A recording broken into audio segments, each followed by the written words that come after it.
Parole du jour de Bob et des Bigasses. Bonjour à tous. Exhortés, nous lisons dans Actes 14, verset 22, « Ils affermissaient l'âme des disciples, les exhortaient à demeurer dans la foi. » Quelqu'un qui exhorte sait faire trois choses. Premièrement, conforter. Après avoir évangélisé cette ville et fait un assez grand nombre de disciples, ils retournèrent à Lystre, à Iconium et à Antioche.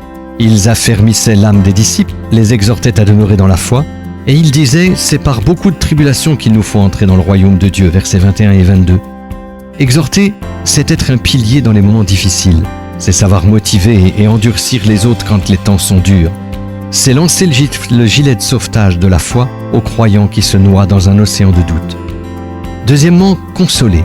Quand ils furent sortis de la prison, ils entrèrent chez Lydie et après avoir vu exhorter les frères, ils partirent. Acte 16, verset 40. Ici, le don d'exhortation est montré dans sa forme la plus pure. Paul et Silas sont accusés à tort, fouettés et jetés pieds et poings liés dans un cachot. Lorsque les croyants l'apprennent, ils sont effondrés. Curieusement, après leur libération, les deux hommes ne cherchent pas leur propre consolation, mais celle des fidèles. Troisièmement, confronter.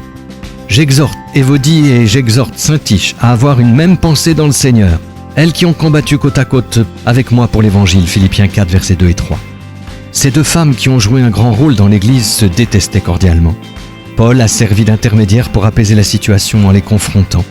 Il était rempli d'amour et de justice, mais savait être ferme quand il le fallait.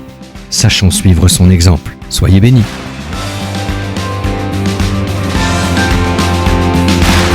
Retrouvez Parole du jour en version imprimée sur l'application ou sur paroledujour.com.